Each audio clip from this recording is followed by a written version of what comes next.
बिस्मिल्लाहिर्रहमानिर्रहीम। अस्सलाम वालेकुम दोस्तों, आज बात करेंगे कि इस महंगाई के दौर में कम पैसों में घर कैसे चलाएं। आज के महंगाई के दौर में कम पैसों में घर चलाना बज़ाहिर मुश्किल ज़रूर लगता है, मगर थोड़ी सी समझदारी, मनसूबाबंदी और सब्र के साथ इसे आसान बनाया जा सकता है। एक खुशहाल घर सिर्फ ज़्यादा आमदनी से नहीं, बल्कि अच्छी तदबीर और कनात से भी चलाया जा सकता है। सबसे पहले ज़रूरी है कि हम अपनी आमदनी और अखराजात का वाज़ेह हिसाब रखें। हर माह में एक सादा सा बजट बनाएं जिसमें ज़रूरी और गैर ज़रूरी अखराजात को अलग करें। कोशिश करें कि फजूल खर्ची से बचा जाए, क्योंकि छोटे छोटे गैर ज़रूरी खर्ची भी महीने के आखिर में बड़ी रकम बन जाती है। इस्लाम भी हमें इत्दाल और सादगी की तालीम देता है।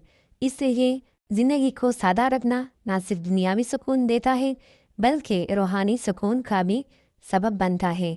घर के अखराजात कम करने के लिए राशन और रोज़मर्रा अशिया की ख़रीदारी समझदारी से करें। हमेशा लिस्ट बनाकर ख़रीदारी करें ताकि गैर ज़रूरी चीज़ें ना खरीदी जाए। सेल या डिस्काउंट से फ़ायदा उठाएं और जहां मुमकिन हो थोक में ख़रीदारी करें ताकि कुछ बचत हो सके। घरेलू ख़वातीन इस मामले में अहम किरदार अदा कर सकती हैं।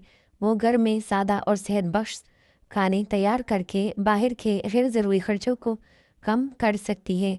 इसके अलावा सिलाई कढ़ाई और दीगर हुनर सीख कर घर बैठे कुछ आमदनी भी हासिल कर सकती है, जो घर के बजट में मददगार साबित होती है। बच्चों की तरबियत भी बहुत अहम है। इन्हें शुरू से ही सादगी, बचत और शुक्रगुजारी की आदत डालें। जब बच्चे समझदारी बनेंगे तो वो खुद भी फजल खर्ची से बचेंगे और घर के हालात को बेहतर बनाने में हिस्सा डालेंगे। सबसे बढ़कर अल्लाह ताला पर भरोसा रखिए और शुक्र अदा करें। जो कुछ हमारे पास है इस पर कनात करना सीखे।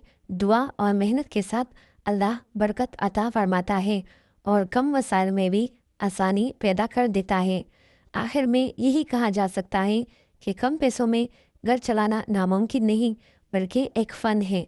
अगर हम मनसूबाबंदी, सब्र, सादगी और शुक्रगुजारी को अपनी ज़िंदगी का हिस्सा बना दें तो ना सिर्फ अपने घर को अच्छी तरीके से चला सकते हैं, बल्कि एक पुरसुकून और खुशहाल ज़िंदगी भी गुजार सकते हैं। दोस्तों, अगर इस वीडियो में आपको एक भी बात अच्छी लगी हो तो प्लीज़ हमारे चैनल को सब्सक्राइब और वीडियो को लाइक और शेयर ज़रूर करें। जज़ाकल्लाह खैरन। अस्सलामु अलैकुम वरहमतुल्लाहि वबरकातुहू।